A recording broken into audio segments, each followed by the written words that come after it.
ብርሃንሽ መጥቷልና የእግዚአብሔርም ክብር ወጥቶልሻልና ተነሺ አብሪ። ኢሳይያስ ምዕራፍ 60 ቁጥር 1። ሻሎም ሻሎም ውድ እግዚአብሔር ቤተሰቦች እንደምናችሁ። እኛ ፉል ላይት ኢንተርናሽናል ቸርች ወይንም ሙሉ ብርሃን የክርስቶስ ቤተክርስቲያን እንሰኛለን። ዓላማችን መልካሙን ለማድረግ የሚቀናውን ገንዘቡ የሆነውን ትውልድ ለእግዚአብሔር ማስነሳት ሲሆን አገልግሎታችንን ከዚህ በኋላ በዚሁ ገጽ የምናስተላልፍ መሆኑን ስንገልጽ በደስታ ነው። ፕሮግራሞቻችን ማክሰኞ ከ12 ሰዓት እስከ 2 ሰዓት የፈውስና የነጻ መውጣት ፕሮግራም፣ ሐሙስ ከ12 ሰዓት እስከ 2 ሰዓት፣ ቅዳሜ ከ4 ሰዓት እስከ 8 ሰዓት የፈውስና የነጻ መውጣት ፕሮግራም እንዲሁም እሁድ ከ4 ሰዓት እስከ 7 ሰዓት የአምልኮ ጊዜ ይኖረናል። አድራሻችን አዲስ አበባ ዘነበ ወርቅ አለርት ሆስፒታል ፊት ለፊት ካለው ታክሲ ማቆሚያ ወደ ወይራ ወደሚወስደው አስፋልት የፖሊስ ጣቢያው ፊት ለፊት ያገኙናል። ለበለጠ መረጃ በ0940 42 32 35 እንዲሁም በ0911 63 74 13 ላይ በመደወል የጸሎት አገልግሎትና መንፈሳዊ ጥያቄዎቻችሁን ማሳወቅ እንደምትችሉ ስንገልጽ በደስታ ነው። በክብር ቆዩ።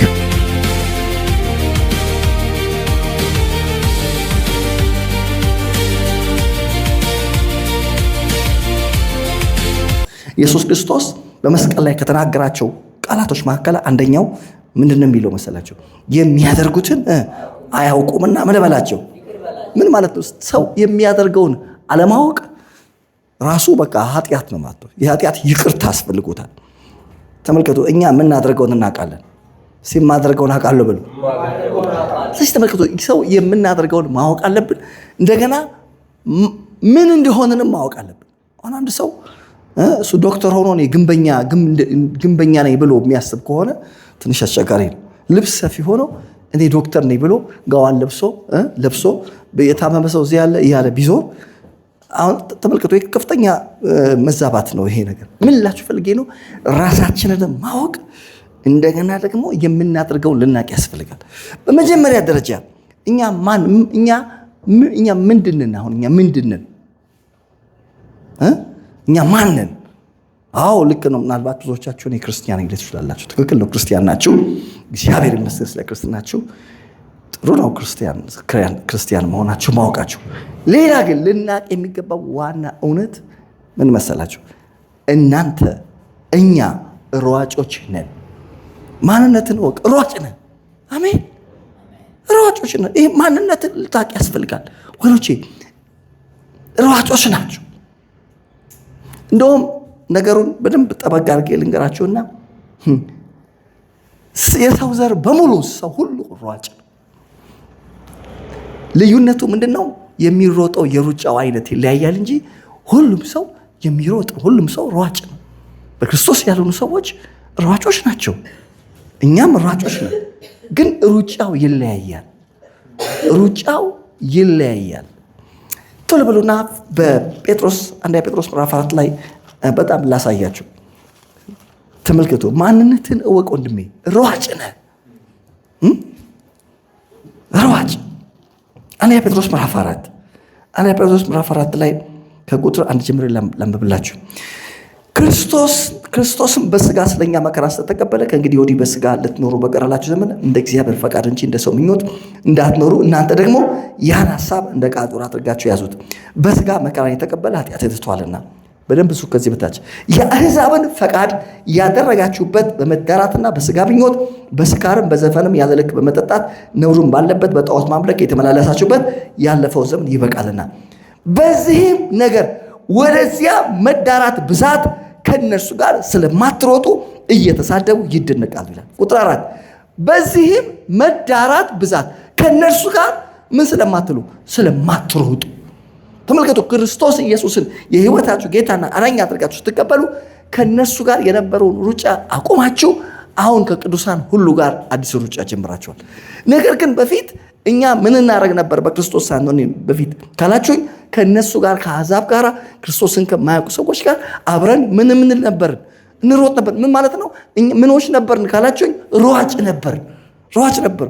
እንደውም ዛሬ እዚህ በፊዚካል ያው ኖርማል ፍጥረታዊ ሩጫ የሚሮጥ ወንድማችን እሸቱ መካከላችን አለ። ምናልባት አንዳንድ ነገሮች እሱ ሊረዳኝ ይችላል። ስለዚህ ተመልከቱ፣ ማንነትን ማወቅ ያስፈልጋል። በክርስቶስ ሳንሆን በፊት ሯጮች ነበር፣ እንሮጥ ነበር። ከማ ጋር ነበር እንሮጥ የነበረው? ከአሕዛብ ጋር ምንድነው የሚለው? ቁጥር 3 የአሕዛብን ፈቃድ ያደረጋችሁበት በመዳራትና በሥጋ ምኞት በስካርም በዘፈንም ያለ ልክትም በመጠጣት ነውር ባለበት በጣዖት ማምለክ የተመላለሳችሁበት ያለፈው ዘመን ይበቃል። እስቲ ያለፈው ዘመን በሉ። በክርስቶስ ሳንሆን በፊት የሆነ ያለፈ ዘመን አለ። አልፏል። እስቲ አልፏል በሉ ባካ። የሆነ ያለፈ ዘመን አለ። ያለፈው ዘመን ይበቃል አለ። አሁን ወደዚህ ከመጣችሁ ለክርስቶስ ሕይወታችሁን ከሰጣችሁ በኋላ አዲስ ሩጫ ጀምራችኋል። አሁን እዚህ አዲሱ ሩጫ ላይ ያለፈውን ዘመን ሩጫ እዚህ ጋር መሮጥ የለባችሁም። የአሕዛብን ፈቃድ ያደረጋችሁበት ያለፈው ዘመን ምን ያደርጋል? ይበቃል። አሁን እዛ ስንሮጥ የነበረው እንዴት ነበረ? ሩጫው በምንድን ነው? እንዴት ነበር? በምን ነበር ሲባል የመጀመሪያውን ነገር ስሙ።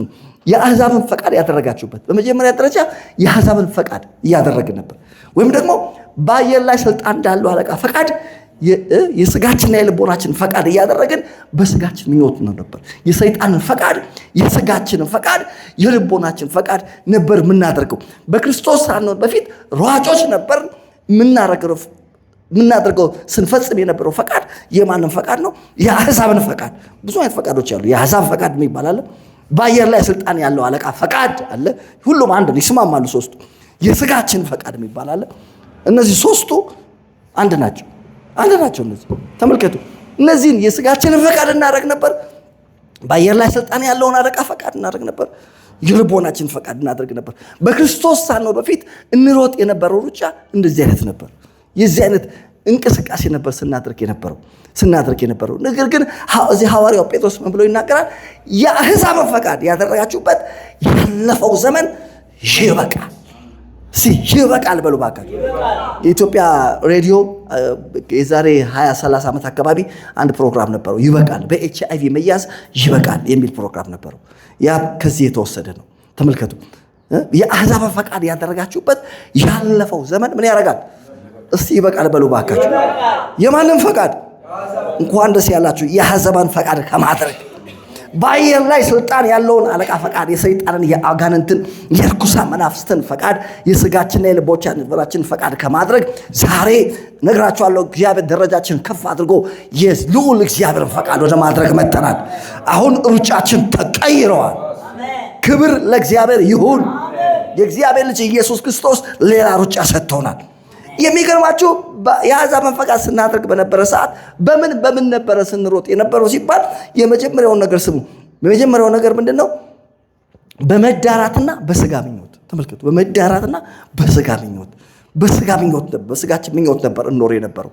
በስጋ ምኞት ነበር እንኖር የነበረው። ሐዋርያው ጳውሎስ በገላትያ ምዕራፍ 5 ላይ ምን ብሎ ተናገረ? የክርስቶስ ኢየሱስ የሆኑቱ ስጋን ከክፉ መሻጡና ምኞቱ ጋር ምን አደረጉት? ሰቀሉት። በክርስቶስ ስትሆን ሰቅለኸዋል። ዛሬ እኛ በስጋችን ምኞት አንኖርም። በአየር ላይ ስልጣን እንዳለው አለቃ ፈቃድ፣ የስጋችንና የልቦናችን ፈቃድ እያደረግን በስጋችን ምኞት መኖር አቁመናል። አሁን የምኞት ለውጥ አድርገናል። ምኞታችን ተቀይሯል። የነፍሳችን ምኞት እግዚአብሔር ሆኗል። የዓይናችን አምሮት እግዚአብሔር ሆኗል። የኃይላችን ትምክህት እግዚአብሔር ሆኗል። እርሱንና የትንሣኤውን ኃይል እንድናውቅ በሞቱ እንድንመስለው እመኛለሁ አለ ጳውሎስ። ወደ ሙታን ትንሣኤ ምን ልደርስ። ጳውሎስ ምንድነው ምኞቱ ተቀይሯል አይደለ? ምንድነው ምኞቱ ካላችሁት፣ ምኞቴ ይላችኋል ክርስቶስን መምሰል። ዛሬ የምኞት ለውጥ አድርገናል። ምኞታችን ማንን መምሰል ሆኗል? ክርስቶስን መምሰል። ጌታ የተመሰገነ። የጌታን ክብር እንደ መስታወት እያብለጨለጭን ያን መልክ ልመስል ዘንድ ከክብር ወደ ክብር መለወጥ ነው ምኞታችን። እውነትን በፍቅር እያያዝን በነገር ሁሉ ራስ ወደ ሆነው ወደ ክርስቶስ የመድረስ ምኞታችን። አሜን። ምኞታችን እኛ ሁላችን የእግዚአብሔር ልጅ በማመንና በማወቅ ወደሚገኝ አንድነት ሙሉ ሰው ወደ መሆን ወደ ክርስቶስ ሙላት ልክ የመድረስ ምኞት ሆኗል ምኞታችን። አዲሱ ምኞት ይሄ ነው ወገኖች። ተቀይሯል ምኞታችን። ስለ ክፉ ምኞት በዓለም ካለው ጥፋት ዕለት ዕለት እያመለጥን ከመለኮት ባህር እየተካፈልን ክርስቶስን እየመሰልን የመሄድ ምኞት ነው ምኞታችን። አሜን። አሁን ጳውሎስ በኤፌሶ ምዕራፍ 4 ላይ እንደተናገረው በሰማይና በምድር ያለ አባትነት ከሚሰየምበት ከአብ ፊት ምን አደርጋለሁ አለ? እንበረከካለሁ አለ። በመንፈሱ በውስጥ ሆናችሁ እንድትጠነከሩ ኢየሱስ ክርስቶስ በእምነት በልባችሁ እንዲኖር እንደ ክብሩ ጉልበት መጠን ይስጣችሁ። ከዛ የእናንተ ስርና መሰረት በፍቅር እንዲጸና ከቅዱሳን ሁሉ ጋር ስፋቱና ርዝመቱ ከፍታውና ጥልቀቱ ከመታወቅ የሚያልፈውን የክርስቶስን ፍቅር ለማወቅ ተበረቱ ዘንድ ይልና መጨረሻውን እንፈልገው እስከ እግዚአብሔር ሙላት ደርሳችሁ ትሞሉ ዘንድ። ወንድሜ ምንድነው እየተመኘህ ያለው? ምንድነው የምትፈልገው? የምትመኘው ምኞት መቀየር አለበት። አዲሱ ሩጫ ይሄ ነው። እስከ እግዚአብሔር ፍጹም ሙላት ደርሰን የመሞላት ምኞት ነው ምኞታችን። እስከ እግዚአብሔር ፍጹም ሙላት ደርሳችሁ ምን ትሉ ዘንድ እስከ እግዚአብሔር ፍጹም ሙላት ደርሼ ከተሞላው በህይወት የሚታየው ምልክት ምንድን ነው? ያንተ ስርና መሰረት በፍቅር የጸና ነው ማለት ነው። አሜን። ስፋቱና ርዝመቱ ከፍታውና ጥልቀቱ ከመታወቅ የሚያልፈውን የክርስቶስን ፍቅር ለማወቅ በቃ ወደ መበርታት ደርሰሃል ማለት ነው። አሜን። ክብር ለእግዚአብሔር ይሁን። በመንፈሱ በውስጥ ሰውነት በቃ ጠንክረሃል። እንደ ክብሩ ጉልበት መጠን ኢየሱስ ክርስቶስ ባንተ በሙላት መኖር ጀምሯል ማለት ነው። እነዚህ ክብሮች ናቸው። በአዲስ ኪዳን ወደ ክርስቶስ ከመጣ በኋላ ሌላ ምኞት ውስጣችን ተገጥሞልናል። ጌታ የተመሰገነ ይሁን። ሐዋርያው ጴጥሮስን በአንደኛ ጴጥሮስ ምዕራፍ 2 ከ1 ጀምሮ ምናለ ግብዝነትን፣ ሐሜትን፣ ተንኮልን፣ ክፋትን ሁሉ አስወግዳችሁ ጌታ ቸር መሆኑን ቀምሳችሁ እንደሆነ ለመዳን በእርሱ እንድታድጉ አሁን እንደተወለዱ ሕፃናት ተንኮል የሌለበትን የቃሉን ወተት ተመኙ። አሁን ዛሬ ምኞቴ የቃሉ ወተት። ጌታ ይመስገን። ዛሬ ተመልከቱ፣ የተለያየ ዝባዝንኬ ነገር አይደለም ምኞቴ። ዝባዝንኬ ልቦለድ፣ ፍቅር እስከ መቃብር ምናምን ምኞታችን የቃሉ ወተት ተቀይሯል። ስለዚህ ተመልከቱ፣ አዲሱ ሩጫ የምኞት ለውጥ አድርገናል። ምኞታችን እግዚአብሔር ሆኗል። ክብር ለእግዚአብሔር ይሁን። እና ያኛው አሮጌው ሩጫ በስጋችን ምኞት ነበር ኖር የነበረው። በስጋችን ምኞት ነው። አንዳንድ ሰዎች ተመልከቱ፣ በስጋ ምኞት ስለመኖር ሲባል ሲያስቡ ምንድነው የሚያስቡት መሰላችሁ? አሁን እኔ ሀብታም ለመሆን በመመኘት ምንድነው ችግር አለው? በክርስቶስ ሆኛለሁ፣ እኔ ሀብታም መሆን ነው እመኛለሁ፣ ምን ችግር አለው ይላሉ። እኔ አንድ ነገር ልንገርህ፣ በክርስቶስ ከሆንክ ሀብታም ለመሆን ለምን ትመኛለህ? ልክ ክርስቶስ ኢየሱስን የህይወት ጌታና አዳኝ አድርገህ ስትቀበል ሀብታም ሆነሃል።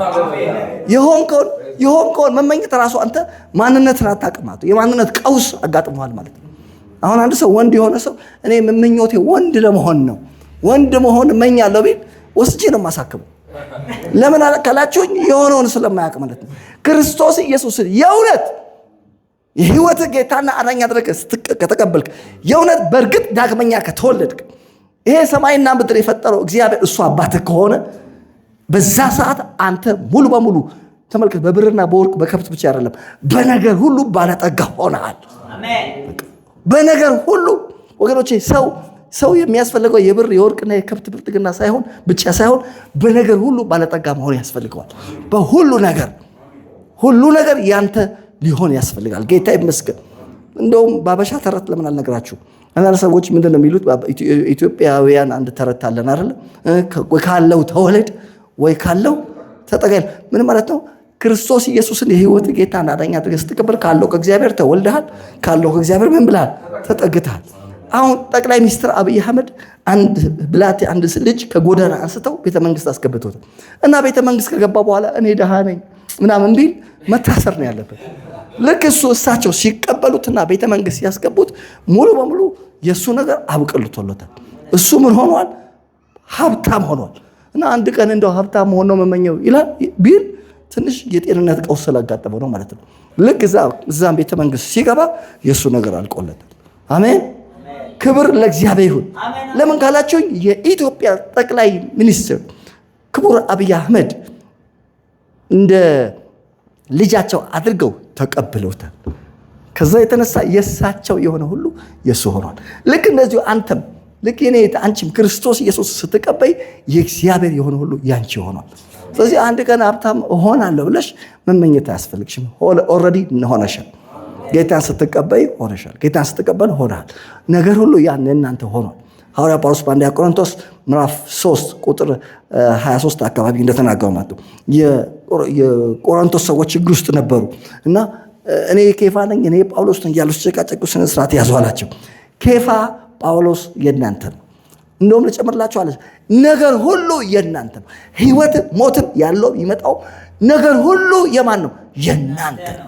ዛሬ ያን ነገር ልንገራችሁ፣ ነገር ሁሉ የእናንተ ሆኖ እናንተም ደግሞ ሁሉ ደግሞ የኔ ነው ብላችሁ ደግሞ በጣም እንዳትኮሩ፣ እናንተም ራሳችሁ የክርስቶስ ሆናችኋል። ክርስቶስም ደግሞ የማን ነው? የእግዚአብሔር ነው። የእግዚአብሔር ቤተሰብ ውስጥ ገብተህ የእግዚአብሔር ወገን ሆነሃል። የእግዚአብሔር ቤተሰብ ሆነሃል። ከዛ የተነሳ እኛ አሁን በስጋችን ምኞት አንኖርም። የምኞት ለውጥ አድርገናል። የቀደመው ሩጫ ነው በስጋ ምኞት መኖር አይደለም እንዴ? በስጋ ምኞት ከዛስ በኋላ በስካር ይላል። የበፊቱ ሩጫ ምንድነው ካላችሁኝ፣ በስካር አዎ በወይን ጠጅ ስለመስከረ ማለት ነው። በዛ ነበር። አሁን ግን አዲሱ ሩጫ አሁንም መስከር አለ። እዚህ በአዲሱ ሩጫ ላይ እኛ የምንሰክረው በመንፈስ ነው። መንፈስ ይሙላባችሁ እንጂ በወይን ጠጅ አትስከሩ። ዛሬ ነገር እንገራችሁ መስከር ትችላላችሁ። እዚህኛ እንሰክራለን። ለምሳሌ እዚህ የሚያገለግላችሁ ሰውዬ ሰካራም ነው። እኔ ሰካራም ነኝ። በምን ነው የሰከርከው ካላችሁ፣ በቃሉ ሰክሬያለሁ። በእግዚአብሔር ቃል ስከር፣ በመንፈስ ሰክሬያለሁ። ባለፈው ሳገለግል አይታችኋል አይደል? በቃሉ ስከር። አሜን። መንፈስ ይሙላባችሁ እንጂ በወይን ጠጅ። አንድ ጊዜ መጽሐፍ ቅዱሴን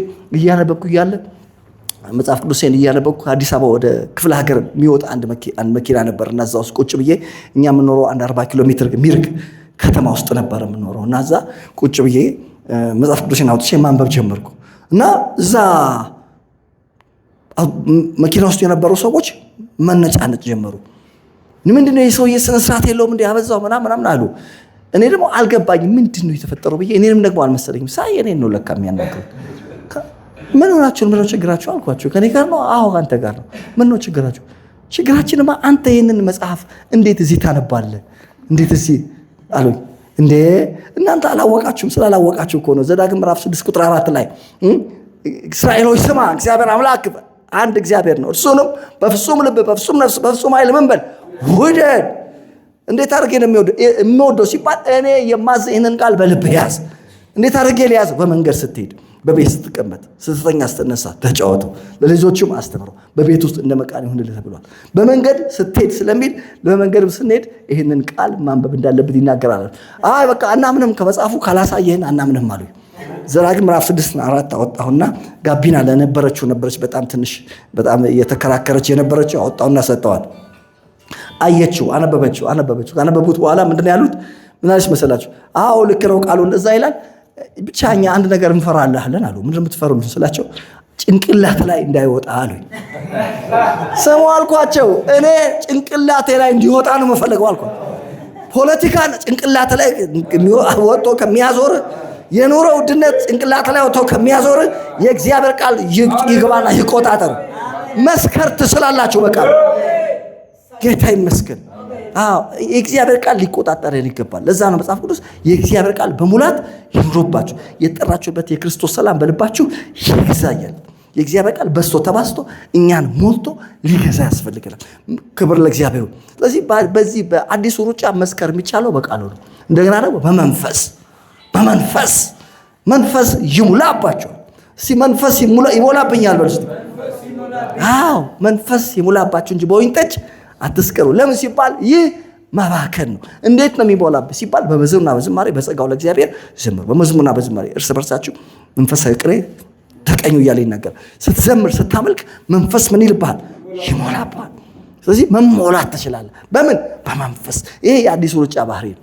ጌታ የተመሰገነ ይሁን።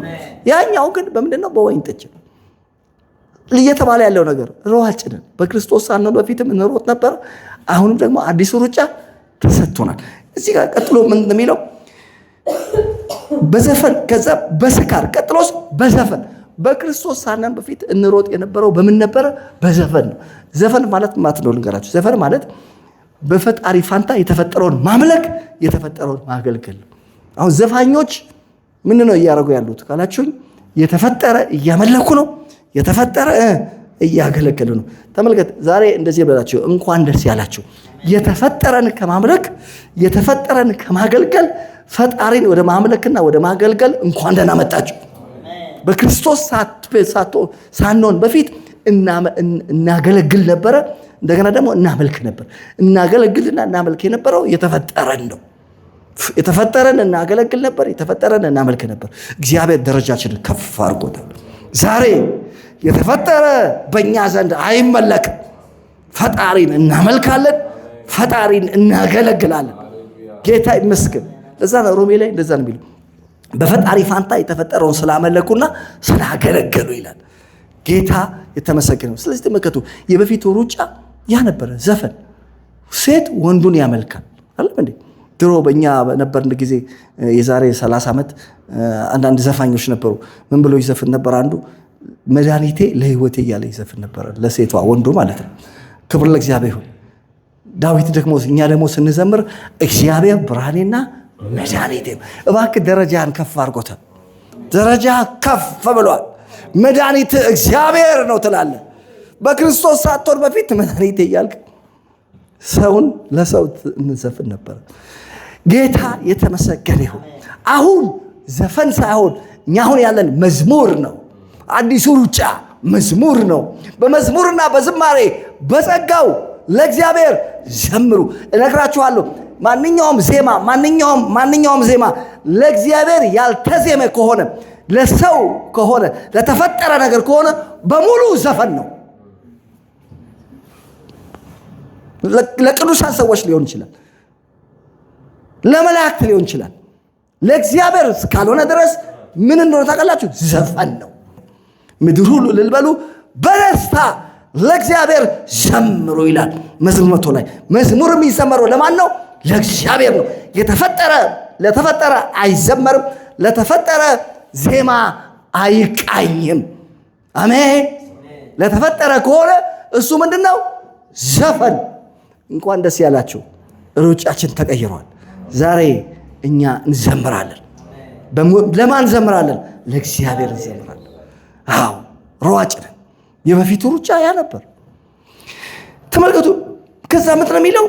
በጣዖት ማምለክ የተመላለሰችበት የመጨረሻው ደግሞ ተመልከቱ። በዘፈን ያለ ልክ በመጠጣት፣ ቀጥሎ ደግሞ ያለ ልክ በመማለት በመጠጣት። ዛሬ እዚህ የምንጠጣው ቃሉን ነው፣ የምንጠጣው መንፈሱን ነው። ጌታ ይመስገን። ያለ ልክ እዚህ መጠጣት ይቻላል። የእግዚአብሔርን ቃል ያለ ልክ ልታነበው ትችላለህ። ያለ ልክ የእግዚአብሔር መንፈስ ልትሞላ ትችላለህ። ጌታ ይመስገን። እግዚአብሔር ሩጫችንን ቀይሮታል። ክብር ለኢየሱስ ይሁን።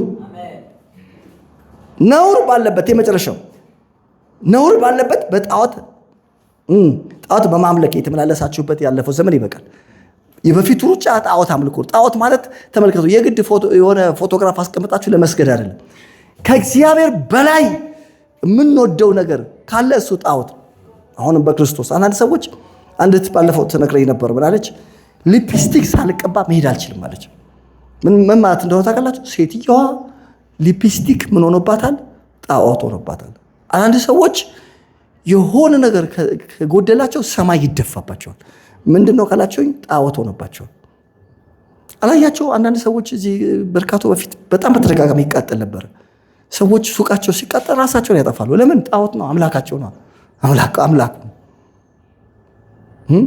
ተመልከቱ። እየተባለ ያለው አንድ ነገር ነው። በክርስቶስ ነው። በፊት በጣዖት አምልኮ ነበር የምንመላለሰው። ዛሬ ጣዖት አናመልክም። የምናመልከው ማንን ነው? እግዚአብሔርን። ክብር ለእግዚአብሔር ይሁን። እንኳን ደስ ያላችሁ። የሰራዊት ጌታ እግዚአብሔር ደረጃችሁን ከፍ አድርጎታል። እናንተ አሁን ጣዖት ሳይሆን የምታመልኩት እግዚአብሔርን ታመልካላችሁ። ሰማይና ምድር የፈጠረው ዮናስ እንዳለ አንተ ስራ ምንድነው ሲሉት፣ እኔ ባህሩንና የብሱን ሰማይና ምድር የፈጠረውን እግዚአብሔርን አመልካለሁ አለ። ክብር ለእግዚአብሔር ይሁን። ክብር ለእግዚአብሔር ይሁን በሉ እስቲ። ተመልከቱ። እና ሯጭንን አዲስ ሩጫ እግዚአብሔር ሰጥቶን ሩጫችንን ጌታ ኢየሱስ ቀይሮታል። አሜን። በክርስቶስ ሳንኖር በፊት በዚህ ነበር የምንሮጠው። አሁን አዲስ ሩጫ ተሰጥቶናል። ተመልከቱ። ከነሱ ጋር ስለማትሮጡ እየተሳደቡ፣ ከዛስ በዚህም ነገር ወደዚያ መዳራት ብዛት ከነሱ ጋር ምን ስለማትሮጡ እስቲ ከነሱ ጋር አሮጥም በሉ እስቲ። ኢየሱስ ክርስቶስን የህይወታችሁ ጌታና አዳኝ አድርጋችሁ ተቀበሉ። የሩጫው ጥይት ተተኩሷል። አሁን ያላችሁት ሩጫ ላይ ናችሁ። አንዳንዶቻችሁ ጌታን ከተቀበላችሁ 20 ዓመት የሆናችሁ ሰዎች 20 ዓመት ሙሉ እየሮጣችሁ ነው። አንዳንዶቻችሁ 15 ዓመት የሆናችሁ ሰዎች 15 ዓመት ሙሉ እየሮጣችሁ ነው። 5 ዓመት የሆናችሁ ሰዎች 5 ዓመት ሙሉ ምን እያላችሁ ነው? ዛሬ እንዲህ ልበላችሁ፣ ሩጫ ላይ ናችሁ። ያላችሁት ምን ላይ ነው? ሩጫ ላይ ነው። ጌታ ይመስገን። እኛ ለምንድን ነው የምትሮጡት ተብላችሁ ከጠየቃችሁ ሯጭ ስለሆነን ነው። እኛ ሯጮች ነን። አሜን። ስለዚህ ተመልከቱ፣ አዲስ ሩጫ ተሰጥቶናል። ያኛው ሩጫ አመድ ነው፣ የዘላለም ሞት ነው ያለበት። አዲሱ ሩጫ ግን የዘላለም ሕይወት ነው። በአመድ ፋንታ አክሊል የሚያስገኝ ሩጫ እየሮጥን ነው። እስቲ አክሊል የሚያስገኝ በሉ እስቲ። አዎ አዲሱ ሩጫ ምን የሚያስገኝ ነው? አክሊል የሚያስገኝ። ለዛ ነው ሐዋርያ ጳውሎስ ሩጫውን ጨርሻለሁ፣ መልካሙን የእምነት ገድል ተጋድያለሁ። ስለዚህ ያለ የጽድቅ አክሊል ተዘጋጅቶኛል። እነግርሻለሁ የኔ አሁን እየሮጥሽ ያለሽ የክርስትና ሩጫ መጨረሻው ምንድነው የማገኘው ካልሽኝ፣ አክሊል ታገኛለሽ። አክሊል አለው፣ የዘላለም ሕይወት አለው። ጌታ ይመስገን። እና ሩጫ ተቀበለናል። ሩጫ ሐዋርያት ሥራ 24 ላይ ጳውሎስ ምን አለ? ሩጫዬን ከጌታ ከኢየሱስ የተቀበልኩትን አገልግሎት የእግዚአብሔርን ጸጋ ወንጌል መመስከር እፈጽም ዘንድ ነፍሴ በእኔ ዘንድ እንደማትከብር እንደ ከንቱ ነገር እቆጥራለሁ አለ። ሩጫዬንና አለ ከጌታ ከኢየሱስ ምን ያልኩትን ዛሬ አነገራችሁ። ይሄን አዲሱን ሩጫ የተቀበላችሁት ከራሱ ከኢየሱስ ክርስቶስ ነው። ከቤተ ክርስቲያን አልተቀበላችሁትም። ከሐዋርያት፣ ከነቢያት፣ ከአስተማሪዎች፣ ከወንጌላውያን አልተቀበላችሁት። አዲሱን ሩጫ የተቀበልሽው ከኢየሱስ ነው። አሜን። ዛሬ አንድ የምስራች አለኝ። ሯጭ እንደሆናችሁ የጌታ መንፈስ እየተናገረ ነው። ሯጭ ደግሞ ሸክም አያስፈልገውም። ዛሬ ምን እንደሚሆን ታውቃላችሁ? ሸክም ከእናንተ ላይ ይንከባለላል። ማንኛውም ሸክም ዛሬ ይኸውላችሁ ይንከባለላል ነው ብላችሁ። ዛሬ ህዝቡን የሰበሰበው ለምንድን ነው? ጌታ ሆይ ህዝብን የሰበሰብከው ስለው የህዝቤን ሸክም አንከባልላለሁ አለ። ህዝቤ ሯጭ ነው አለ። አሜን። አዲሱን ሩጫ፣ የጸሎት ሩጫ፣ አሜን፣ እግዚአብሔር የቅድስና ሩጫ፣ ነፍሳትን የማዳን ሊታረደው የተወሰኑትን የማዳን ወደ ሞት የሚነዱትን የመታደግ ሩጫ፣ አዲስ ሩጫ ሰጥቶናል። ያን ሩጫ መሮጥ የምንችለው ሲቀለል ነው። ሸክም አያስፈልግም። ሯጭ በሽታ ምናምን አያስፈልገውም። አሜን። ዛሬ እኛ ለታመሙ ሰዎች የምንጸልይበት ከእናንተ ላይ ያለው ቀንበር እንዲሰበር የምንጸልይበት ምክንያቱም ነው ታውቃላችሁ? እንድትሮጡ ነው። ቀሏችሁ እንድትሮጡ። አሜን። ቀሏችሁ። ዛሬ ድህነት ራስ ቀን ድህነት ይሰበራል፣ በሽታ ይሰበራል። ሲሰበራል በሉ ባካችሁ። አዎ ለምን መሰላችሁ? ሯጭና ሯጭ ሸክም አያስፈልገው። ምንድነው ሸክም የሆነባችሁ? ያጎበጣችሁ መጸለይ እንዳትችሉ፣ ወንጌል መመስከር እንዳትችሉ፣ የቅድስና ኑሮ እንዳትኖሩ እንደዚህ ያዛላችሁ ነገር አለ። ዛሬ ምስላችኋለሁ የሰራዊት ጌታ እግዚአብሔር ያንከባልለዋል። ለምን መሰላችሁ? ትሮጣላችሁ። ከተንከባለለ ያ ሸክም ከእናንተ ላይ ከተሰበረ ምን ታደርጋላችሁ? በደንብ ቀላችሁ ትሮጣላችሁ። ነፍሳትን ወደ ጌታ መንግስት ታመጣላችሁ። ወደ ተለያየ ሀገራት ትሄዳላችሁ። ወንጌል ትሰብካላችሁ። በገንዘባችሁ ታገለግላላችሁ። ለቤተ ክርስቲያን ገንዘብ ትሰጣላችሁ። አሜን። ሸክም ዛሬ ይሰበር። እስቲ ይሰበር በሉ ባካችሁ። አይታችኋል? የትኛውም ሯጭ 50 ኪሎ ተሸክሞ ሲሮጥ አይታችኋል? የለም፣ እንደዛ ነገር የለም። ጌታ ይመስገን። ስለዚህ ተመልከቱ፣ እየተባለ ያለው ነገር ምንድነው? እኛ ሯጮች ነን። እያደረግን ያለው ነገር ምንድነው? እየሮጥ ነው። የምናደርገው ማወቅ አለብን። አሁን እያረጋችሁ ያላችሁት ምን እንደሆነ ታውቃላችሁ? ምን እያረጋችሁ ነው? እየሮጣችሁ ነው። እየሮጥኩ ነው በሉ። እየሮጡ ሩጫ ላይ ናችሁ ያላችሁት። ጌታ ይመስገን። ክብር ለእግዚአብሔር ይሁን። ኧረ ሩጫ ላይ ነኝ በሉ ባካችሁ። አዎ ጌታ እየተመሰገነ ይሁን። ታዲያ ይህንን ሩጫ እንዴት እንሮጠው? ስንሮጥ ይህንን ሩጫ ስንሮጥ እንዴት መሮጥ አለብን ሲባል እኔ አይቻለሁ። እዚህ ከተማ ላይ ማለት ነው ሻለቃ ገብረ ኃይለ ሥላሴ የሚያዘጋጀው በዓመት አንድ ጊዜ ታላቁ ሩጫ አለ። በዓመት አንድ ጊዜ ይደረጋል እና እዛ ሩጫ ላይ ስንት ሰው ነው የሚሳተፈው? እሺ ባለፈው ዓመት በጣም ሪከርድ ተሰብሯል። ብዙ ሺህ ወደ 50 ሺህ ሰው ሁሉ ነው የሚሮጠው። ስንት ነው የሚሮጠው? እስከ ይኸውላችሁ 80 ሺህ ሰው ይሮጣል። በጣም ትልቅ ሩጫ ነው። በዚህ ላይ ያንን የሚያዘጋጀው በጣም ታዋቂው ሻለቃ ኃይለ ገብረ ሥላሴ ነው እና ሰዎች ተመዝግበው የሩጫ ማሊያ ለብሰው ይሮጣሉ በዓመት አንድ ቀን አይደለም። እና የሚገርማችሁ በጣም የሚያስደነግጣችሁና የሚያስፈራው ነገር ምን ነው ታውቃላችሁ? እኔ አይቻለሁ፣ ያንን ሲሮጡ አይቻቸዋለሁ። ሌላው ቀርቶ እንኳን ራሱ ይሄ ሩጫ በተለያዩ የሚዲያ አካላት ትልልቅ ኢንተርናሽናል የሚዲያ አካላት የሚዘግቡት ነው። እነ CNN፣ እነ BBC፣ ሌሎችም ኢትዮጵያ ቴሌቪዥን፣ ሌሎችም ሀገር ውስጥም የሀገር ውጭ ሚዲያዎች የሚዘግቡት ትልቅ ሩጫ ነው እና እዚህ ሩጫ ላይ እንሮጣለን ብለው ማሊያ ለብሰው የሚሳተፉ ሰዎች አሯሯጣቸውን ብታዩ ይዘገንናቸዋል። እንዴ ትላላችሁ። በቃ ወክ ነው የሚያደርጉት። ሲያር ወኪንግ አንዳንዶቹ እንደዚህም ብለው ማስቲካ ያየው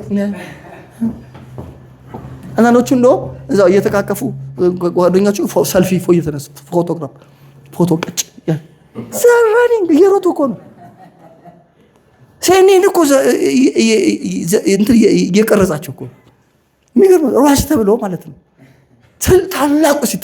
ታላቁ ሩጫ በሉ እየሮጡ ያሉት ሩጫ ምን አይነት ሩጫ ነው?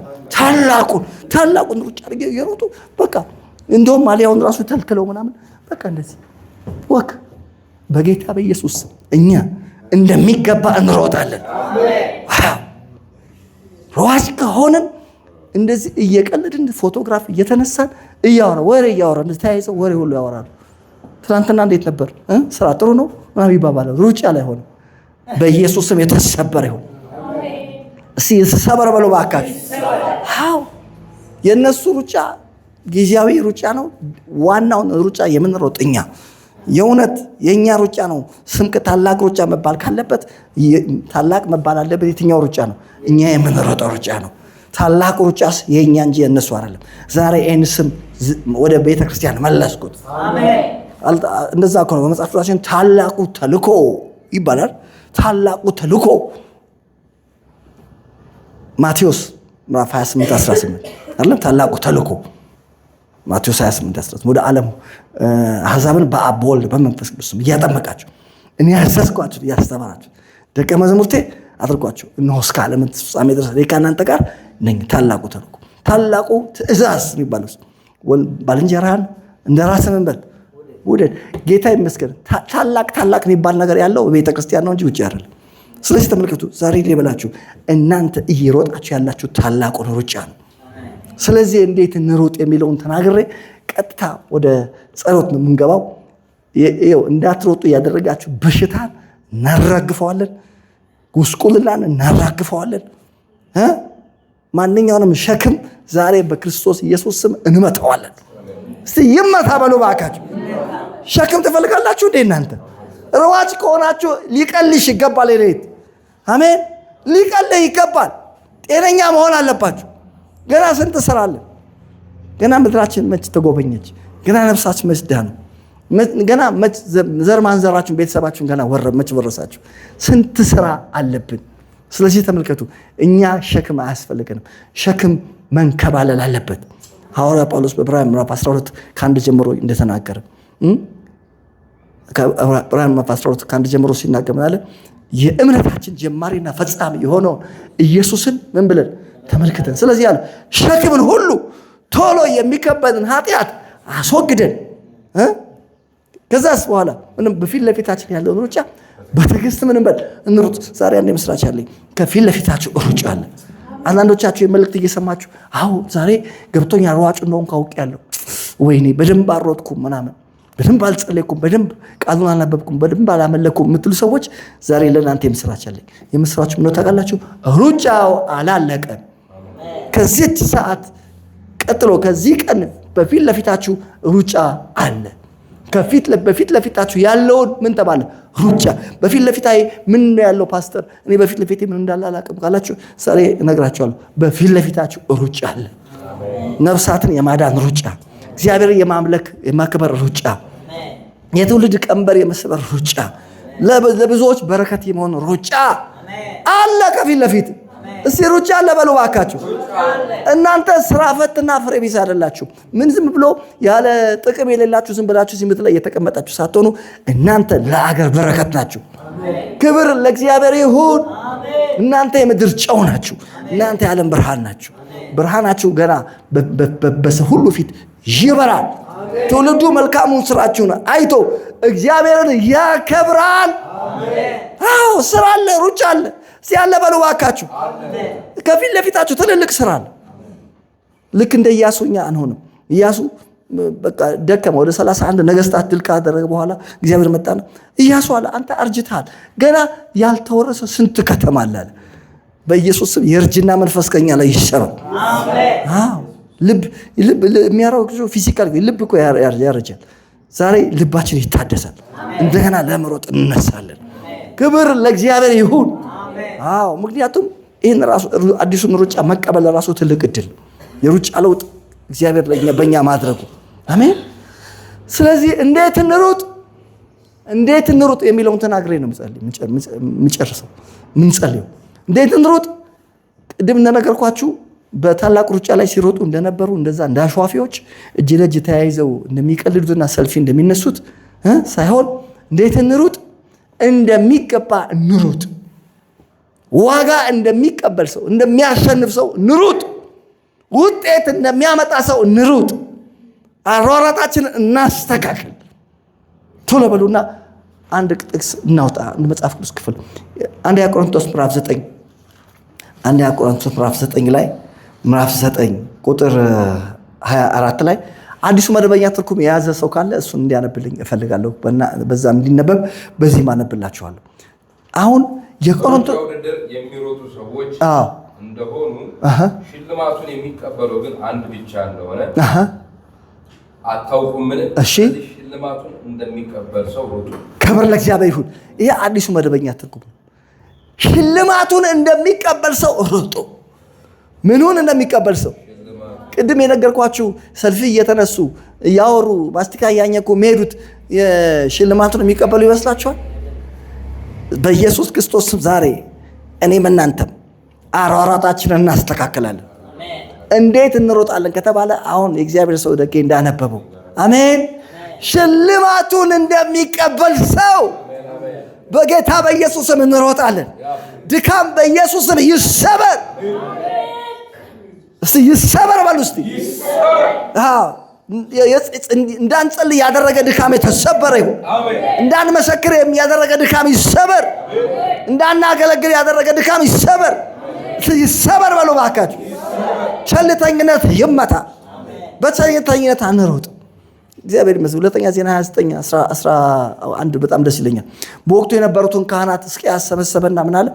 ልጆቼ ሆይ በፊቱ ትቆሙ ዘንድ ታጥኑለት ዘንድ አገልጋያችሁ ትሆኑ ዘንድ መርጧችኋልና ቸል አትበሉ። ቸልተኝነት ይሰበር። እነግራችኋለሁ፣ ትልቅ ኃላፊነት ነው የያዝነው። ትልቅ ኃላፊነት አለን ለዚች ምድር። ትልቅ ኃላፊነት አለን ለቤተሰቦቻችን። ትልቅ ኃላፊነት አለን ለትውልዱ። እኛ ጊዜ ያላችሁ ሁላችሁም ኃላፊነት የተሸከማችሁ ትልልቅ ሰዎች ናቸው። ጌታ ይመስገን። ስለዚህ ተመስገን። ቸል አንልም። ቸልተኝነት የተመታ ይሁን። ብዙ ጊዜ ገዳይ ሰይጣን ብቻ ነው የሚገለው ብላችሁ ነው የምታስቡት። ዮሐንስ 10:10 እየጠቀሳችሁ ዮሐንስ 10:10 ሌባው ሊያርድ ሊሰርቅና ሊገድል እኔ ግን ሕይወት እንዲሆንላችሁ እንዲበዛላችሁ መጣ የሚለውን ጥቅስ ነው ብዙዎቻችሁ የምታውቁት። ሌላ ገዳይ ላስተዋውቃችሁ።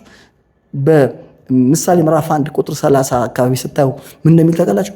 አላዋቂዎችን ከጥበብ መራቅ ይገላቸዋል፣ ሰነፎችን ደግሞ ቸልተኛ መሆን ያጠፋቸዋል። ብዙዎቻችን አጥፊ ሰይጣን ብቻ ይመስለናል። እነግራችኋለሁ፣ ሌላ አጥፊ አስተዋውቃችኋለሁ።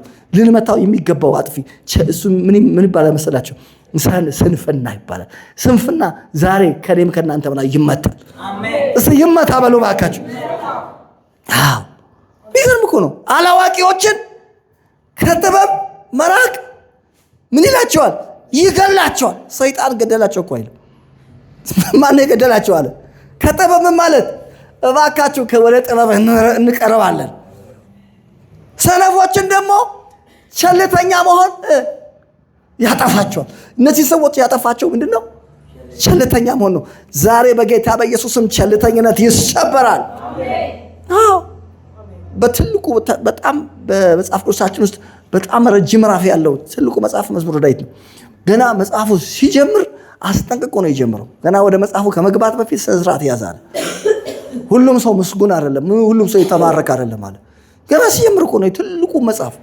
እዛው ልክ ልትገቡ ስትል ምልክት ታያላችሁ። የመጀመሪያው ምዕራፍ 1 ምልክት ነው። ሁሉም ሰው ምስጉን አይደለም፣ ምስጉን የተባሉ ሰዎችን እንንገራችሁ ብለው ጀመሩ። በክፉዎች ምክር ያልሄደ ነው ምስጉን አለ። ጌታ ይመስገን። በዋዘኞች በቸልተኝነት ወንበር ላይ ምን ያላለ ያልተቀመጠ ነው አለ። በኃጢአተኞች መንገድ ላይ ምን ያልቆመ ነው አለ። ጌታ ይመስገን። ምስጉኑ ይባለው አለ ሕጉን በቀንና በሌሊት ምን የሚል ነው? የሚያሰላስል ነው አለ። ጌታ የተመሰገነ ይሁን። አሜን። እርሱም በውሃ ፈሳሽ ጠጦች ዳር እንደተተከለች ፍሬዋንም በጊዜዋ እንደምትሰጥ ዛፍ ይሆናል። የሚሰራውም ሁሉ በጌታ በኢየሱስ ስም ይሄ በእናንተ ላይ ይሆናል። የምትሰሩት ሁሉ ይከናወንላችኋል። ስለዚህ ተመልከቱ፣ ቸልተኝነት ትልቅ ጠላት ነው። አዎ ሯጮች እንደሆናችሁ አውቃችኋል። ልክ ነው። ሯጮች ነው። አዲስ ሩጫ ተሰጥቶናል። ክርስቶስ አዲስ ሩጫ ቀይሮልናል። ግን ሩጫውን እንዴት እንሩጥ ሲባል እንዴት እንሩጥ? ሽልማት እንደሚያገኝ ሰው፣ ውጤት እንደሚያገኝ ሰው ምን እንበል? እንሩጥ። ጌታ ይመስገን። አሜን። እስቲ ውጤት እንደሚያገኝ ሰው ሮጣለሁ በሉ። ክብር ለእግዚአብሔር ይሁን። ይሄኛው ደግሞ ምን እንደሚል ለዚህ በመደበኛው ላምብላችሁ። አንደኛ ቆሮንቶስ ምዕራፍ 9 ቁጥር 24 በእሽቅድድም ስፍራ የሚሮጡ ሁሉ እንዲሮጡ፣ ነገር ግን አንዱ ብቻ ዋጋውን እንዲቀበል አታውቁምን? እንዲሁ ታገኙ ዘንድ ሩጡ። የሚታገልም ሁሉ በነገር ሁሉ ሰውነቱን ይገዛል። እነዚያ የሚጠፋውን አክሊል ሊያገኙ ነው፣ እኛ ግን የማይጠፋው። ስለዚህ እኔ ያለ ሐሳብ እንደሚሮጡ ሁሉ እንዲሁ አልሮጥም፣ ነፋስ እንደሚጎስም ሁሉ እንዲሁ አልጋደልም። ነገር ግን ለሌሎች ከሰበኩ በኋላ ራሴ የተጣልኩ እንዳልሆን ሥጋዬን እየጎሰምኩ አስገዛዋለሁ ይላል። አንዳንዶቻችን እዚህ ጋር ነው የምናቆመው። እባካችሁ ሐሳቡ ይቀጥላል። ይኸውላችሁ ይሄ ምዕራፍ 10 የሚለው ሰዎች በደንብ እኛ እንዲቀለን ብለው ያስገቡት ነው እንጂ ሐሳቡ የተያያዘ ነው። ወንድሞች ሆይ ብሎ ይቀጥላል። ወንድሞች ሆይ ብሎ ሌሎች ሯጮች በሩጫው ዓለም መንፈሳዊ ሩጫ ጀምረው የወደቁትን ሰዎች እዚህ ጋር ይቀጥልና ያብራራልናል። በኢየሱስ ክርስቶስ እንደ እስራኤላውያኖች እንደወደቁት አንሆንምኛ። አሜን። ወንድሞቼ ይህን ታውቁ ዘንድ እወዳለሁ። አባቶቻችን ሁሉ ከደመና በታች ነበሩ፣ ሁሉም በባህር መካከል ተሻገሩ። ሁሉም ሙሴን ይተባበሩ ዘንድ በደመናና በባህር ተጠመቁ። ሁሉም ያን መንፈሳዊ መብል በሉ፣ ሁሉም ያን መንፈሳዊ መጠጥ ጠጡ። ይከተላቸው ከነበረው ከመንፈሳዊ አለት ጠጥተዋል። ያ ማለት ክርስቶስ ነበር። እግዚአብሔር ግን ከእነርሱ በሚመስሉት ደስ አላለውም፣ በምድረ በዳ ወድቀዋልና ይላል። በጌታ በኢየሱስ ስም እኛ በምድረ በዳ አንወድቅም። ሩጫውን እንፈጽማለን፣ እንጨርሳለን። እንደ ሐዋርያው ጳውሎስ። በነገራችን ላይ ስኬታማ ሰው ምን አይነት ሰው ነው ካላችሁ፣ የተሳካለት ሰው ማለት ሩጫውን የጨረሰ ማለት። ጳውሎስ በዚህ ዘመን በዘመኑ መጨረሻ ላይ በእምነት እውነተኛ ልጁ ለሆነው ለጢሞቴዎስ ሲጽፍለት ምን አለ? በወቅቱ የነበረው የሮማ ፍርድ ቤት የሞት ፍርድ በይኖበት በቅርቡ ወደ ጌታ እንደሚሄድ ስላወቀ ምን ብሎ ጻፈለት? የኔ ሕይወት በመስዋዕት እንደሚደረግ ይሰዋላልና ሩጫውን ጨርሻለሁ። ወገኖቼ ከቀኖቹ በአንዱ እንኳን ልቡ አልፈረደበትም። ዞር ብሎ ቀኑ ሲመለከት በቃ ሩጫውን በትክክል ነው ያጠናቀቀው። ከፊት ለፊት ደግሞ የሚጠብቀኝ የምን አክሊል ነው አለ? የጽድቅ የድል አክሊል ነው አለ። ጌታ ይመስገን። በኢየሱስ ስም ይሄ ይሆንባቸዋል። ሲጨርሳለሁ በሉ። ስኬታማ ማለት ስኬታማ ሰው ሩጫውን ምን ያለ ነው የጨረሰ። ወይም ደግሞ በሐዋርያት 13:36 ላይ እንደ ዳዊት ማለት ዳዊትም ይላል በራሱ ዘመን የእግዚአብሔርን ሐሳብ ካገለገለ በኋላ ምን አለ? አንቀላፋ። ጌታ ይመስገን። የተሳካለት ሰው እዚህ ምድር ላይ ምን አይነት ሰው ነው ካላችሁ፣ በራሱ ዘመን እግዚአብሔር በሰጠው በራሱ ዘመን የእግዚአብሔርን ሐሳብ አገልግሎ ማንቀላፈት የቻለ፣ የሰይጣንን ሐሳብ የሰዎችን ሐሳብ ያላገለገለ፣ የራሱን ሐሳብ ያላገለገለ፣ የእግዚአብሔርን ሐሳብ ያገለገለ ሰው እሱ የተሳካለት ሰው ነው። በኢየሱስ ስም እንዲህ ይሆንብናል። የእግዚአብሔርን ሐሳብ እናገለግላለን። እስቲ የእግዚአብሔርን ሐሳብ አገለግላለሁ በሉ። ዳዊትም በራሱ ዘመን። ዛሬ አንድ የምስራች ልንገራችሁ። ይሄ ዘመን የራሳችን ዘመን ነው። ይሄ ዘመን የማ ዘመን ነው? የራሳችሁ ዘመን ነው። የእናንተ ዘመን እኮ ነው። ዘመናችን ነው። እስቲ ዘመኔ ነው በሉ። ይሄ ዘመን እኮ ተመልከቱ። የማቴዎስ ዘመነ ማቴዎስ እኮ አይደለም። ይሄ ዘመን እኮ ዘመነ ሉቃስ አይደለም። ይሄ ዘመን ዘመነ ዮሐንስ አይደለም። ይሄ ዘመን የኔት ያንቺ ዘመን ነው። እናን የእምነት አባቶች በቴሌቪዥን መስኮት ላይ ብቅ አንድ ላይ ምን ይላሉ? እንኳን ከዘመነ ማቴዎስ ወደ ዘመነ ሉቃስ በሰላም አሸጋገራችሁ ይላሉ። ዛሬ ከዚህ ነገር ጋር አልስማማም። ዘመኑ የሉቃስም አይደለም የማቴዎስም አይደለም። ዘመኑ የማን ነው? እስቲ የኔ ነው በሉ። እስቲ ክብር ለእግዚአብሔር። አንተ ባለ ዘመን ነህ ማለት ነው። ባለ ጊዜ ነህ። እስቲ ባለ ጊዜ ነህ በሉ። ቅል የማታውቁ ሰዎች አላችሁ። ቅል እኮ ነው፣ ግን ከጊዜ ጋር ጥሩ እኮ ነው የተረት። ጊዜ የሰጠው ቅል ድንጋይ እነግራችኋለሁ። ጊዜው የኛ ነው። አሜን። ጊዜው ያንቺ ነው። አዎ ጊዜው አሁን የሐዋርያው ጳውሎስ አለ። ሐዋርያው ጳውሎስ ጨርሶ ሄዷል። አሁን እኛ እየሮጥን ያለነው እኛ ነን። እኛ ባለ ጊዜ ነን። በእናንተ ትውልድ ይድናል። በእናንተ ምድር ይባረካል። በእናንተ የብዙዎች ቀንበር ይሰበራል። ለብዙዎች መድኃኒት ትሆናላችሁ። ለምን ካላችሁ ጊዜው የእናንተ ስለሆነ። እስኪ ጊዜ ነው በሉ ባካችሁ። ዳዊትም በራሱ ዘመን በራሱ ጊዜ ኪሳችሁ ውስጥ ያለው ገንዘብ የራሳችሁ ገንዘብ እንደሆነ፣ ኪሳችሁ ውስጥ ያለው ሞባይል የራሳችሁ ሞባይል እንደሆነ ሁሉ ይሄ ጊዜው የራሳችሁ ጊዜ ነው። በራሳችን ጊዜ በራሳችን ዘመን የእግዚአብሔርን ሐሳብ አገልግለን ምን እናደርጋለን? እናንቀላፋለን። ስኬታማ ሰው ማለት የተሳካለት ሰው እዚህ ምድር ላይ የሆነ ሌላ ሰዎች ስኬት ብለው የሚያስቀምጡት ነገር አይደለም። ስኬት ማለት ወገኖቼ የእግዚአብሔርን ሐሳብ አገልግሎ ማንቀላፋትም። ስኬት ማለት ሩጫን ምን ማለት ነው? ማጠናቀቅ መጨረስ ነው። አሜን። ስለዚህ ተመልከቱ ታዲያ እንዴት እንሩጥ ሲባል መሮጥ ያለብን እንዴት ነው አለ ሐዋርያው። በእሽቅድም ስፍራ የሚሮጡ ሁሉ እንዲሮጡ፣ ነገር ግን አንዱ ብቻ ዋጋው እንዲቀበል አታውቁምን? እንዲሁ ታገኙ ዘንድ ሩጡ፣ ወይም ደግሞ ውጤት እንደሚያመጣ ሰው። ሐዋርያው ጳውሎስ የቆሮንቶስን አማኞች ሲመለከታቸው ሯጮች ናቸው። ታውቃላችሁ የቆሮንቶስ ቤተክርስቲያን አባላት ምናልባት ስንት 50 ይሆኑ 100 ይሆኑ አላውቅም። ግን ሲመለከታቸው አላራጣቸው አላማረው ሲሮጡ በቃ ይሄ ታላቁ ሩጫ ላይ ቅድም ነገርኳችሁ ሻለቃ ኃይለ ገብረስላሴ የሚያዘጋጀው ሩጫ ላይ የሚሮጡትን ሯጮች ይመስላል። በርግጥ እዛ ላይ ትክክለኛ ሯጮች በደንብ የሚሮጡ እንዳሉ መናገር እፈልጋለሁ። ምናልባት አንዳንድ ሰው ሁሉም እዛ ታላቁ ሩጫ ላይ የሚሮጠው ያፌዛል እያልኩ አይደለም። አንዳንዶች አሉ በትክክል አይደለም ትክክለኛ ሯጮች አሉ አይደለ በደንብ የሚሮጡ አሉ እና ውጤትም የሚያመጡ አለ። ክብር ለእግዚአብሔር። ከፊት እነዚህ በደንብ የሚሮጡት 50 ሜትር ከፊት ቀደም ብለው ይነሳሉ እያለ ነው። እንግዲህ እሱ ፕሮፌሽናል ሯጭ ነው። እሸቱ በቅርቡ ትልልቅ ኦሎምፒክ መድረክ ላይ እናገኘዋለን። በጌታ በኢየሱስ ክርስቶስ ጌታ ይመስገን እንደሚገባ እንሮጣለን። አንተ የፉል ላይት ቤተክርስቲያን አባል ሆነ ውጤት ካላመጣማ ጉድ ነው የሚፈላው። ጌታ ይመስገን። ክብር ለእግዚአብሔር ይሁን። እና ምንድነው እየተባለ ያለው ነገር? ስንሮጥ እንዴት እንሮጥ ተባለ? ውጤት እንደሚያመጣ ሰው ውጤት እንደሚያመጣ ሰው እንደሚገባ ልንሮጥ ያስፈልጋል። እንደሚገባ እንደሚሸለም ሰው ልንሮጥ ያስፈልጋል። ቶሎ በሉና ፊልጵስዩስ ላይ አውጡልኝ እና ፊልጵስዩስ ላይ አውጡልኝ። እሱን እያወጣችሁ ስለ የቆሮንቶስ ቤተክርስቲያንን እየተናገርኩ ነበርና የቆሮንቶስ ቤተክርስቲያን አባላት ጳውሎስ ሲያያቸው አሯሯጣቸው አላማረው። ቆሮንቶስ ቤተክርስቲያን ውስጥ ያለ የችግር መዓት አንዳንዱ የአባቱን ሚስት አግብቶ የተቀመጣል። አንዳንዶችም የጌታ ራት ላይ ችግር አለ። ሲበሉ የጌታ ራት ሲበሉ አንዱ ይጠግባል፣ አንዱ ደግሞ ይራባላል። ሌሎች ደግሞ የስንት ችግር የትዳር ችግር አለ፣ የፍቺ ችግር።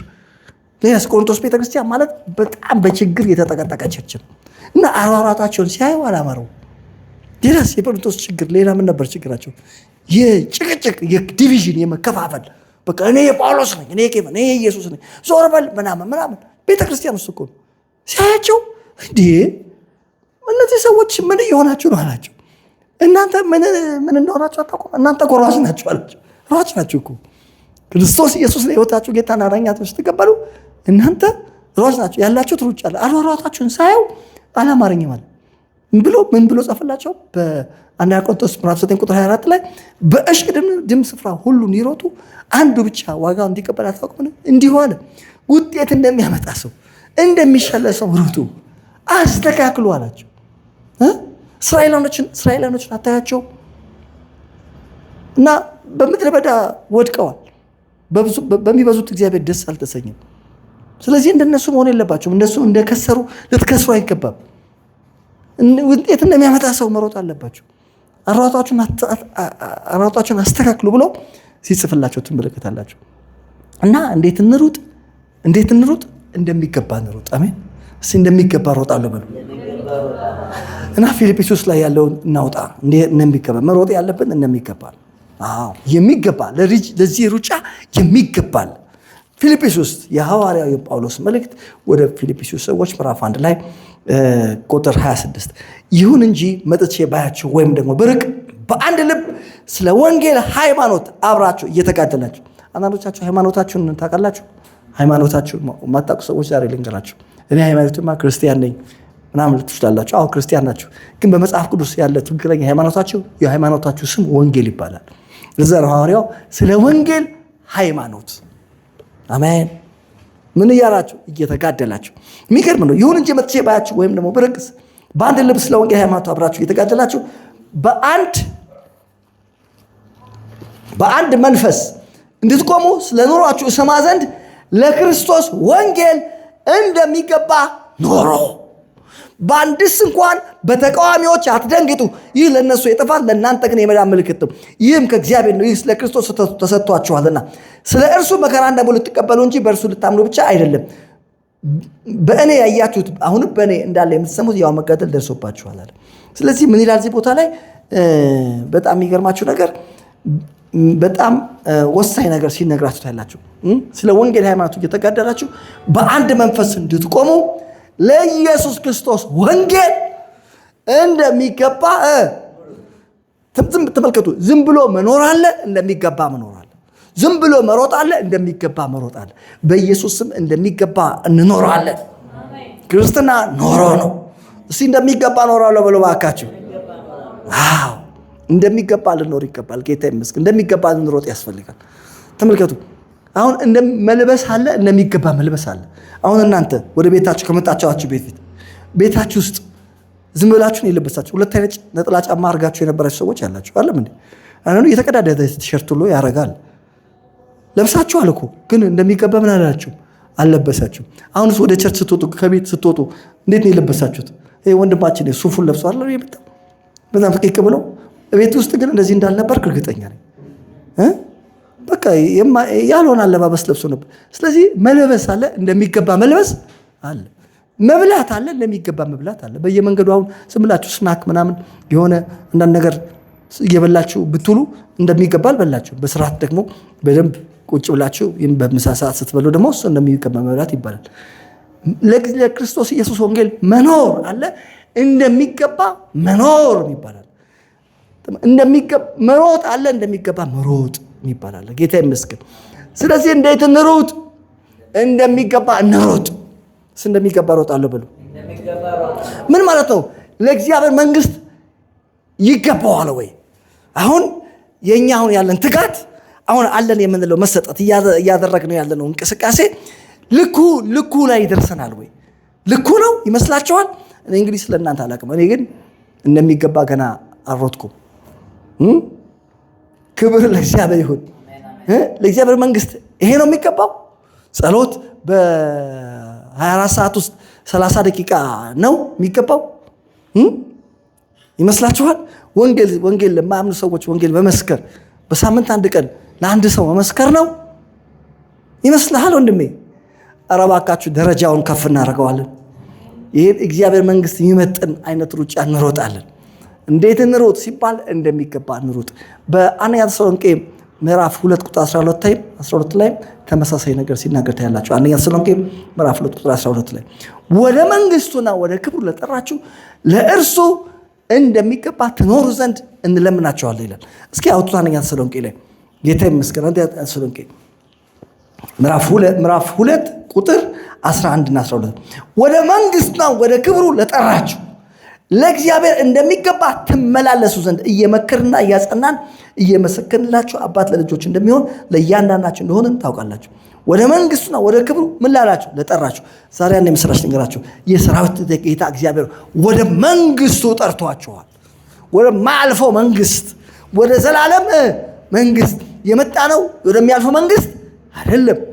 እግዚአብሔር አምላኩም የአባቱን የዳዊትን ዙፋን ይሰጠዋል፣ በያዕቆብም ቤት ላይ ይነግሳል፣ ለመንግስቱም ፍጻሜ የለውም። ፍጻሜ ወደ ሌለው መንግስት ውስጥ ገብታችኋል። ፍጻሜ የሌለው መንግስት ዜጎች ሆናችኋል።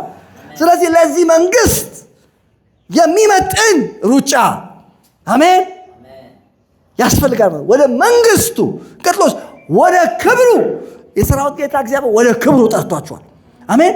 እዚህ ምድር ላይ ያሉ ክብሮች በሙሉ የሚያልፉ ናቸው። በአንደኛ ጴጥሮስ ምዕራፍ 1 ላይ እንደተጻፈው ስጋ ሁሉ እንደ ሳር ነው፣ ክብሩም ሁሉ እንደ ሳር አበባ ነው። ሳሩ ይጠወልጋል፣ አበባውም ይረግፋል። የአምላካችን ቃል ግን ለዘላለም ይኖራል። እግዚአብሔር ወደ ራሱ ክብር ጠርቶናል። እግዚአብሔር የዘላለም አምላክ ስለሆነ ያለው ክብር የዘላለም ክብር። እስቲ የዘላለም ክብር በሉ እስቲ። አዎ አንዳንድ ሰዎች በነገራችን ላይ መጠራት መከበር መጠራት ምንድነው? መከበር። እግዚአብሔር አክብሮናል። እግዚአብሔር ያከበረን በብዙ መንገድ አክብሮናል። እግዚአብሔር እኛን ካከበረበት መንገድ መካከል አንዱና ዋነኛው በመጥራቱ አይደል? እናቶች እዚህ ያሉ ጠሪ አክባሪ ነው አይደል ይባላል። ጠሪ አክባሪ አይደለም እናት፣ ጠሪ አክባሪ። አንዳንድ ሰዎችን ጠርታችኋቸው ሲቀሩ በጣም ነው የምታዝኑት። ለምን? እነዛ ሰዎች ሲቀሩ ምን እያደረጓችሁ ነው ማለት ነው? እየናቋችሁ ነው። ጠሪ አክባሪ ነው። መጠራት መከበር ነው። ለዛ ነው በሰርግ ወረቀቶች ላይ ስትመለከቱ በልጃችን መዓዛ ብሩና አቶ ወርዶፋ ከበደ በሚደረገው በሸራተን አዲስ ከ8 ሰዓት እስከ 10 ሰዓት በሚደረገው የምሳ ግብዣ ላይ እንዲገኙ በማክበር ጠርተኖታል። ለምሳላችሁ ቀጥሎ ደግሞ ይላል ለልጆች ቦታ የለንም ይላል። ምክንያቱም አንድ ሰው ሲጠራ 10 ልጅ ተሸክሞ ሰብስቦ እንዳይመጣ ማለት ነው። እግዚአብሔር ግን ልጅህንም ይዘህ መሄድ ትችላለህ፣ ችግር የለውም፣ ቦታ ሞልቷል። ሰው እሱን ስለሆነ ያላቸው ክብር ግን ከ8 ሰዓት እስከ 10 ሰዓት ነው። እግዚአብሔር ከ8 ሰዓት እስከ 10 ሰዓት የሚሆን ክብር የለውም። እግዚአብሔር የጠራን ወደ ዘላለም ክብር ነው። አሜን። ወደ ዘላለም ክብሩ በሉ እስቲ። ለምን መሰላችሁ? እግዚአብሔር የዘላለም አምላክ ስለሆነ ያለው ክብርም የምን ክብር ነው? የዘላለም ክብር። ወደ ዘላለም ክብር ነው የተጠራን። ስለዚህ ወደ ዘላለም ክብር ለጠራን ይህንን የሚመጥን ለዚህ ጥሪ የሚመጥን ሩጫ ያስፈልጋል ማለት። አሁን እናንተ ሰርግ ቤት ስትጠሩ ሸራተን አዲስ እዛ ሰርግ ላይ ስትሄዱ አይደለም በደንብ ራሳችሁን ጠብቃችሁ ልብሳችሁን ለብሳችሁ በስርዓት አይደለም ሽቶ በደንብ አርከፍከፋችሁ የምትሄዱት። እንደዛ እኮ ነው። ለዛ የሚመጥን ለዛ ጥሪ የሚመጥን አለባበስ የሚመጥን ሽቶ የሚመጥን ጸጉራችሁ ራሱ እንደተንጨባረረ አይደለም። ተኩስ ሁሉ አለ፣ ስንት ነገር አለ። የሚደረገው ጫማ ራሱ እህቶች ከሆናችሁ ትልቅ ጫማ ታረጋላችሁ፣ ወንድሞችም ዘላችሁ ምርጥ የሚባለው ነው የምናረገው። የሚያበራው እየተባለ ያለው ነገር ምንድነው? የሚመጥን ለዛ ጥሪ የሚመጥን ዝም ብለህ ተዝረክርከ ብትመጣ ራሱ ሸራተን አዲስ አያስገቡም፣ ያባራል። የሆነ ነጠላ ጫማ አድርገህ ተጠርቼ ነው ምናምን የጥሪ ካርድ አለኝ ዞር በል ከዚህ ነው የምትባለው። እኔ ገፈትራል ዘበኛው ራሱ ለምን መሰለ? ለጥሪ የሚመጥን ስርዓት የለማ። በስርዓት እንደኔ ኮትን አድርገህ ከብራትን አድርገህ ተጠርቼ ነው ይግቡ ክብር ጌታ ክብርነት ሆናል ትባላል። ለምን? የሚመጥን ነገር መሆን አለበታ። ክብር ለእግዚአብሔር። እህቶችም ከሆንሽ ጸጉርሽን እንደዚህ አንጨብረረሽ ተጠርቼ ነው ብትይ ጥላሸት ያለበትን እዛ እንጀራ የጋገርሽበትን ልብስ ለብሰሽ ያስገቡሻል። ፖሊስ ነው የሚጠሩብሽ፣ ትባረራለሽ በፖሊስ። ለምን? ለጥሪ የሚመጥን አይደለም። እባካችሁ ከዚህ የሰው ሰርግ እንኳን እንደዚህ ከከበረ ለዛ የሚመጥን ነገር በጣም ተጠበን ተጨንቀን የምናደርግ ከሆነ እንዴት የልዑል እግዚአብሔር ጥሪ ይሄ የከበረ ጥሪ አሜን፣ ይሄንን የዘላለም መንግስት የዘላለም ክብር ወደዚህ ጥሪ ተጠርተን እንዴት ዝም ብለን እንደሚገባ እንኖርም። ዛሬ ምስራች አለኝ። አሯሯጣችን እናስተካከላለን። ወደ መንግስቱና ወደ ክብሩ ለጠራችሁ ለእርሱ እንደሚገባ ምን ትሉ ዘንድ ትመላለሱ ዘንድ። እስኪ እንደሚገባኝ እመላለሳለሁ በሉ። እንደሚገባ ሃሌሉያ። ለእግዚአብሔር መንግስት ይገባዋል የምትሉትን አሜን። አንድ ጊዜ እግዚአብሔር ተናደደና ያለው ትስላቸዋል። በብሉይ ኪዳን ላይ በሚክያስ መጨረሻው መጽሐፍ ላይ አየና ህዝቡን ተመልክቶ ማን ነው ይህንን ቤት የሚዘጋልኛል? ይህን ቸርች ይህን መቅደስ የሚዘጋልኝ እንደው ዝጉልኛል። ለምን ሆኖ ነው መሰላችሁ? ሰው መስዋዕት ለእግዚአብሔር ሲያመጣ አንካሳ መስዋዕት እውር ያመጣል። እስቲ እንደው ይህንን ሲል አለቃ ስጠው ይቀበልሃል ነው ያለ። አይቀበልህም አለ እግዚአብሔር። ለአለቃ ስጠዋል። ለእኔ አንካሳ እውር መስዋዕት እባካችሁ እግዚአብሔር የሚመጥን ኢቨን ራሱ በእግዚአብሔር ቤት እንኳን ስንመጣ እንኳን እባካችሁ ለእግዚአብሔር የሚመጥን አምጡ። እሱ ራሱ እኮ ሩጫ እኮ ነው። ለእግዚአብሔር ቤት መስጠት እኮ ራሱ ሩጫችን ታውቃላችሁ አይደል? ብዙ ሰው ከኛ መባ ገንዘብ አንዳንድ ጊዜ እዛ ሲሰበሰብ ሲቆጠር የተጨማደደ 10 ብር እንደዚህ የሞተ በርግጥ 10 ብሩም ቢሆን ቀጥ ያለ ለምን አታመጭም? ለምን እንደዚህ ተጠመጭጅዋለሽ? ክብር ለእግዚአብሔር አሜን። ያለሽ 10 ብር ከሆነ ችሎታሽ ማለት ነው አሜን። ስለዚህ እየተባለ ያለው ነገር እንደሚገባ በሉ። የመጨረሻውና መበን ጸልይ። ሸክም ይንከባለላል። ዛሬ ይሄን ሁሉ ለምንድነው እግዚአብሔር እየተናገረ ያለው? ሸክም ይንከባለላል። ምንድነው ሸክም የሆነባችሁ እንዳትሮጡ ያደረጋችሁ ነገር? ሸክም ዛሬ ይነሳል። ሯጭ እንደሆናችሁ አውቃችኋል አይደል? ሯጭ ሸክም ይገባዋል። መሸከም አለብሽ ወይ? በሽታ መሸከም አለብህ ወንድሜ። ድህነት መሸከም አለብህ። አይገባህም። ሲያስፈልገኝም በል በኢየሱስ ስም ዛሬ ያራግፈዋል። እስኪ ይራገፋል በሉ እባክህ። ዛሬ እግዚአብሔር የሚያራግፈው ነገር አለ። ኤፌሶን ምዕራፍ 4 ላይ እንግዲህ በጌታ እስር የሆንኩ በተጠራችሁበት ቁጥር 1 እና 2 እንደሚገባ በተጠራችሁበት መጠራት እንደሚገባ ትመላለሱ ዘንድ እንለምናችኋለን። በተጠራችሁበት መጠራት እንዴት? አረ እንደሚገባ በሉ እባካችሁ። መመላለስ ካለብን እንደሚገባ እንመላለሳለን። እንደሚገባኝ እመላለሳለሁ በሉ። ቸልተኝነት ዛሬ ተሰበረ። ስንፍና ተመታ።